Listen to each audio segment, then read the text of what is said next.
Hello, আসসালামু আলাইকুম। শখের খামার ফরিদপুর ইউটিউব চ্যানেল থেকে ছোট্ট একটা শর্ট ভিডিও নিয়ে চলে আসলাম। তো আজকে হচ্ছে আমার ব্রয়লার বাচ্চার বয়স 11 দিন।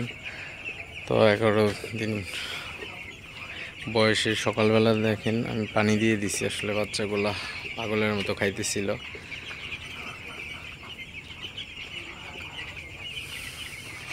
তো বাচ্চাগুলো মাশাআল্লাহ ভালো আছে, সুস্থ আছে এবং গ্রোথও মাশাআল্লাহ খুবই ভালো আছে। তো সামনে ভিডিওতে আপনাদের ওজন মেপে দেখাবো যে আসলে 10-11 দিনের বাচ্চার ওজনটা কেমন আসে, তো সেটা আপনাদের সাথে শেয়ার করব।